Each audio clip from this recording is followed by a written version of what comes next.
No, it's good. You'll have to hear. It's good information. Okay, so got a couple people on. Probably going to talk to you more than I like you. That's fine. That's good. I like it. Good conversation. All right, so I know. Should I mask up? I coffee earlier. Anyways, hey, I'm sure you guys know me, Dr. Ashley Romine. I'm here with my friend Al at Hilton Head Running Company. And we're going to talk about all kinds of stuff. Al is such a wealth of knowledge, and I feel like I learned something every time we talk about shoes or just all kinds of stuff. Yeah. So he has so much to share. Probably, honestly, more than I do. So that's why I want to get him on here to talk to you guys. Because it's just good to know about shoes. I think we kind of like get into a tendency of like, see things like pop up on social media, and we can be like a little bit misled, or maybe not have good information about like necessarily what we're buying into. We might just see like a shoe and be like, oh, well, so and so is wearing that, so that's what I need. But you go to somebody who knows what they're talking about, like Al. They can take a look at your shoe, kind of like find out, what your goals are with your running and stuff, what problems you have, and they can hook you up with, something that's appropriate for you, that's going to work longevity-wise, and like keep you from getting hurt and help you to reach your goals and stuff. So that's a really good point, Ashley. Yeah. You don't buy the hype, man. You really have to see what works for you, man. Just because that person in the magazine or on social media is wearing a shoe and posting results or posting all these claims of being great, this and that, it doesn't mean it has anything to do with you, right? That person's body, mechanics, foot type, everything's different, right? And number two, a lot of that stuff is paid advertising. So you really don't know what works until you actually wear test them, run in them, and just get information about them. Yeah. So I've like worn all different kinds of shoes, and I recently, in the past like couple of years, have changed. I used to wear like a shoe that had a lot of stability, a lot of arch support to it. I'd run a race, run a half marathon. I'd retire that shoe. I'd get that same shoe at the race, with different colors, whatever it was, like the next year. And that's pretty much like how I did. And then when I became interested in training my run and in the mechanics of running, I actually totally changed shoes, which I want to talk about today, about a zero drop shoe, because a zero drop shoe is the one that's like a racing flat, essentially. So it's the same thickness at the back as it is in the front of the shoe, like this. So what shoe is this again? This is the Ultra Rivera. Okay. This is the Ultra Rivera. And right now I'm wearing Ultras, but it's one that's like retired. but it's the same thing. It's the same thickness from the back as it is to the front.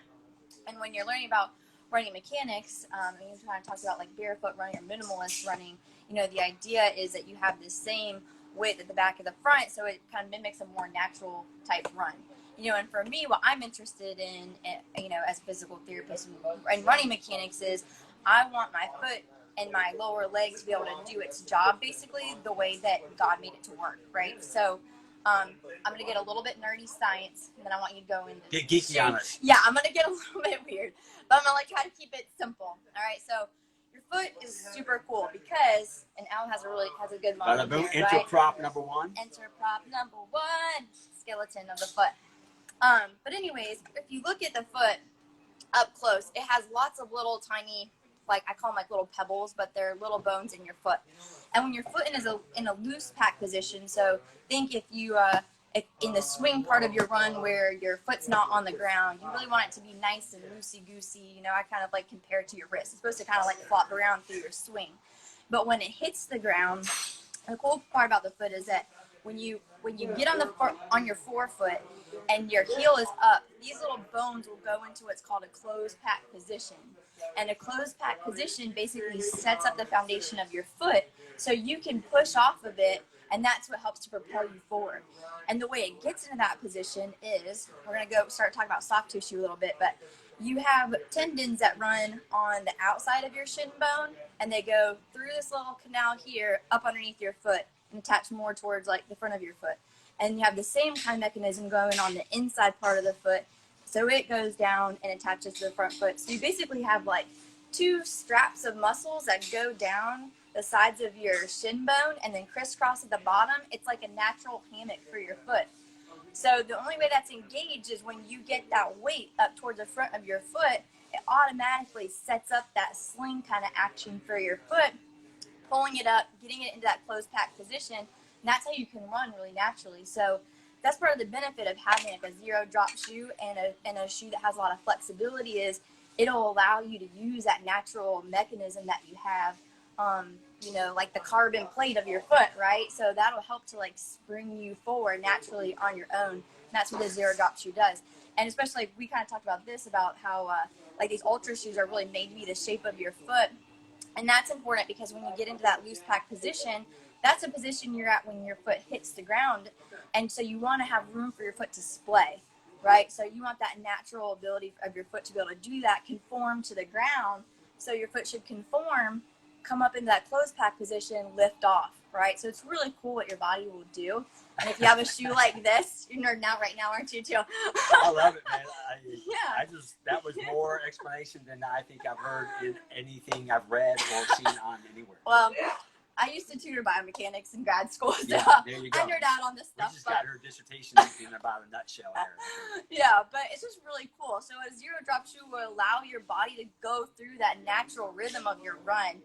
Where if you have something that's just really tight on your foot, that's not shaped like the foot, that holds your foot really rigid, you may not get all the benefit of your body being able to do that. Right. You know, so why don't you take the stage now? Now that is the foundation of what you need to know. I normally don't have that much time to explain to people when I'm trying on like 4 or 5 different options of shoes. Yeah.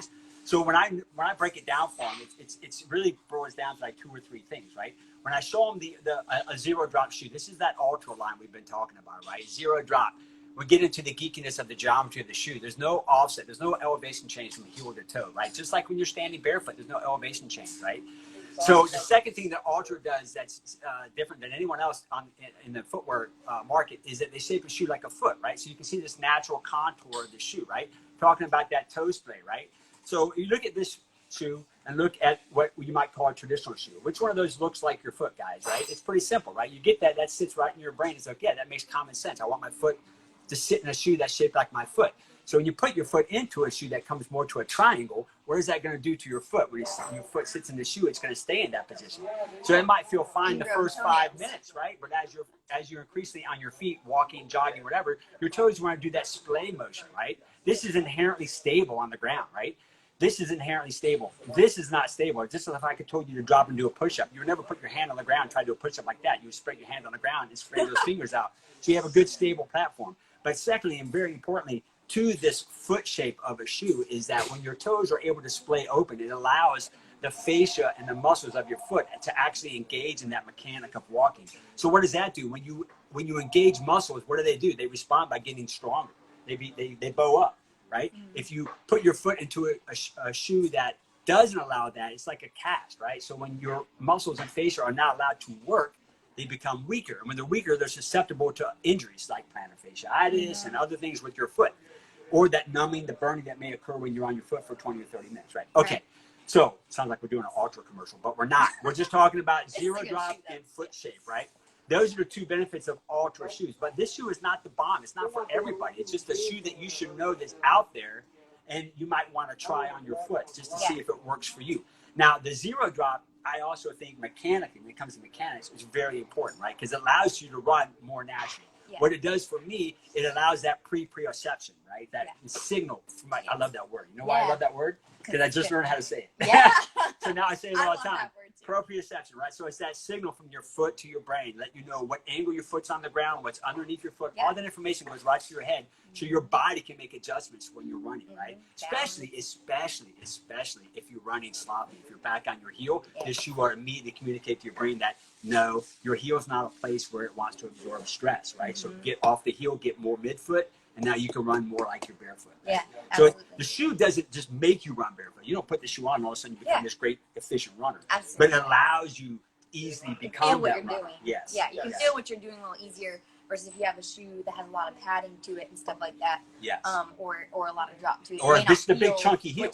A big chunky heel in a shoe where you have like a 12 millimeter stack difference in the heel to toe. This will absorb all that stress. You don't get that signal to your brain telling you to, whoa, stop that. It allows you to be sloppy. Yeah. And then about 20, 30 minutes into your run, your knee starts cranking at you, or your IT band or something's screaming at you, and you wonder why, because you've been running mechanically very misaligned or inefficient. And your body can only take so much. Right, absolutely. And that's usually why you'll see shoes that have like a major, like a lot of padding stuff in the heel, is because basically is to help you promote like a more of a heel strike type landing, right? So basically they put more of the padding in the back of the shoe. So if you look at your own shoe, if you have a shoe that has a lot of padding in the back, look at it, because you'll see your wear pattern. If that back part of your shoe, that heel was like almost looks like someone ate a chunk out of it, your heel start getting pretty, you know. Yeah, no, don't get me wrong. So, and also companies know that they want that person when they put a shoe on their foot, they have that initial reaction of, that feels cushy. You know, you walk and you're walking around the store. Oh, that feels great. Right? And, so I want to grab a Hoka shoe because you taught me something I didn't know about Hokas just a minute ago. And so I'm going to grab one real quick so you can talk about that a little bit. Yep. I guess this So, you know, when we talk about Ultra, also one last thing I will mention that, you know, there's a whole range of geometry in shoes, right? Ultra being that 0 drop, just like your barefoot, but there's other companies are making different geometries of shoes, right? They're not all the same, right? Ultra, 0 drop. Hoka. Yeah, show the difference between the two. Hoka, this massive midsole on this Hoka, and this is the lightest. This shoe weighs like a paperclip. This is on the Rincon. Light. And even though it looks like a lot of shoe, it only weighs about 6 ounces, right? Super light. This would be like a speed tempo shoe for most people. It wouldn't be an all-day trainer for a lot of people unless you weigh like $110, then you can maybe get away with it, right? But so this shoe only has a 5 millimeter offset. So there's only a stack difference from heel to toe of 5 millimeters. So it's getting close to that 0 drop, but not quite there, right? Yeah. But this shoe also allows you to run a little bit more naturally because it doesn't have that big chunky heel, right? So your foot in these Hokas, it doesn't sit way up here on this pedestal. It looks like it'd be unstable. Which is kind of what I thought when I saw it. Right, it's deceiving. Your foot actually sits down in this cradle, and it's cradled by this ortho-light cushion system they offer. And that's what Hoka is known for. That's their niche. Lightweight, max cushion shoes, but they got to have this big chunky midsole to get that max cushion. This is crazy light. Now this Ultra, this Torn Plush, this has more cushion than this shoe. It doesn't look like it would, but it does. This is just a super lightweight shoe, right? Yeah. But being 5 millimeter, and then you step up to like a Brooks, which makes all their shoes on a 10 millimeter offset. Yeah, and it doesn't look like, you know, it looks from the outside like it would be the same, but it's not. Right, yeah, 10 millimeter high here. It's probably like maybe a 26 millimeter heel down to like a 16 millimeter toe box, right? So that's 10 millimeter difference, right? Yeah. So what does that do also? Going from natural, right? Elevate your foot up, engineers your foot, engineers your whole kinetic chain, right? You're all of a sudden you're misengineered on the ground. Right. It's just different. It's all right, whatever Kool-Aid you want to drink, but whatever works, works. Now, that's not to say that you can't run like barefoot in a shoe like this. You can, right? If you train yourself to run very efficiently, you can do that in any shoe, right? Right. This is just that shoes that have a lower drop, more minimal of a shoe. Yeah, and it is more comfortable. It's more conducive to that. Yeah, to have like a minimal shoe. Yeah. So dumb it down.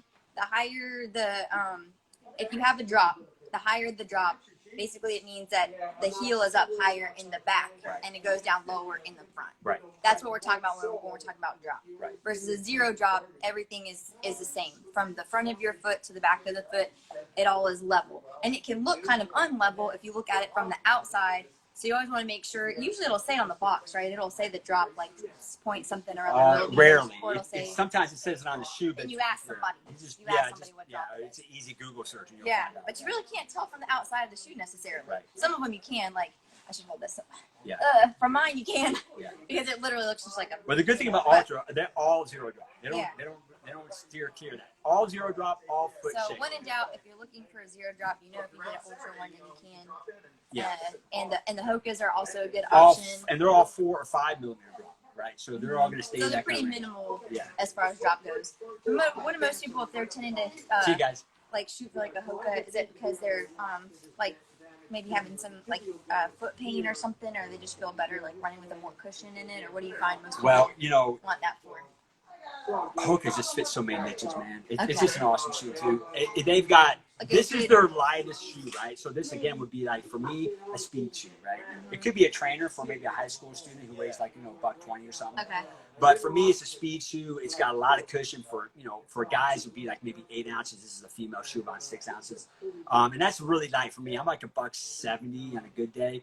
And, I'm 53, so I don't mind no extra cushion, an extra ounce. That's not going to make a big deal for me, right? I gotcha. But this is a high turnover fast shoe. But they're Bondi. They're Mac Daddy, the shoe that put them on the map.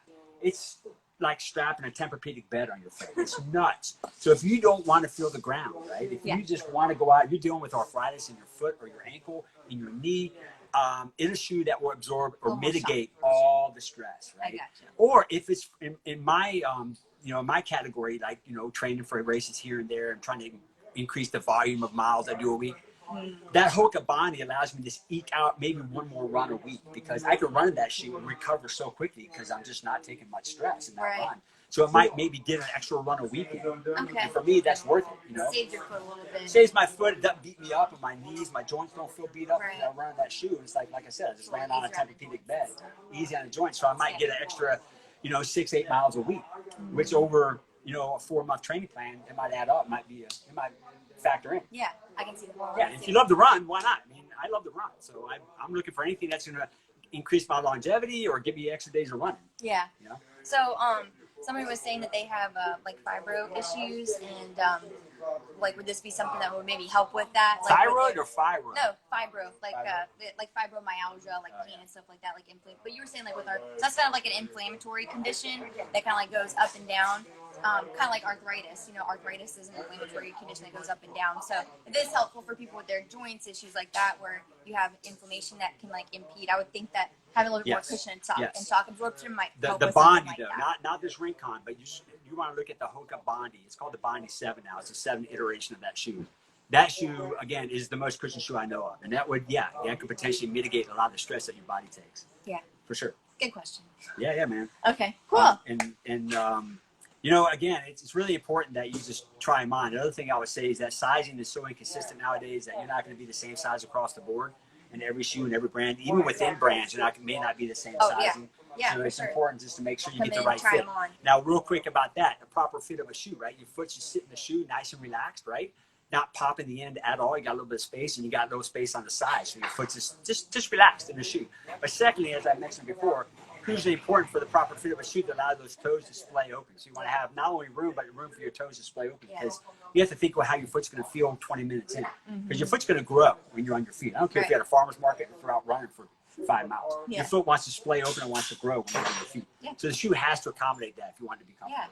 So you got to get out and get your feet in the shoes, try them on, get them in a weight bearing position, right? Yeah. Walking around. Walk around, get on a treadmill, try them out. So that's what you do when people come here and you're checking them out for shoes. You have them run a little bit and you watch them, right? Absolutely, yeah. We don't sell standing shoes. We sell walking and running shoes. So we got to see you walk and run to make sure you have the right. Because your mechanics are entirely different between a walk and a run sometimes, right? It's certainly different when you're standing. So we have to see you in motion to determine the alignment of your foot so we can make sure you have the right function of the shoe. That's the functional part. We need to make sure that the function of the shoe marries up with the function of your body, right? Your mechanics. Absolutely. And then we look at your foot, right? The fit part is just getting an impression of your foot, studying your foot, noting all the bone structural issues you're dealing with, talking to you, do you have arthritis or other issues you're dealing with? And then we make sure the shoe simply fits your foot right so it accommodates anything that you're dealing with, right? Yeah. So anything acute that you're dealing with or anything chronic you're dealing with, we have to take that into consideration. Yeah. And of course, what your aspirations are. If you're just looking to go keep up with your mates on a 5-mile walk, that's one thing. If you're looking to do a personal best at a 5K, 10K, half marathon, that's another thing. Yeah. All right. Yeah, but we service them all, man. It's good. Yeah. It's good. Good stuff. You're super knowledgeable. you got to tap into this girl. She knows her stuff, man. That's good. Yeah, cool. Well, thanks for the questions and thanks for tuning in, guys. And this was fun. We should do this again. What should we talk about next? Talk about noon tablets. They're right in front of me. Yeah, hydration. I'm big on hydration. Oh my, that would be a good one. Oh man, I don't really know very much about. Home. Yeah, I do sweat tests here. I extract sweat out of your arm and I study what's in it. We develop hydration plans based on what concentration of sodium you lose in your sweat. That would be a fun one. It's fun. I'll do it. That's what we're gonna do next. We're gonna do sweat tests. Great, guys. Thank you. Thank you. All right. Thanks, Cruz. All right. Bye, y'all.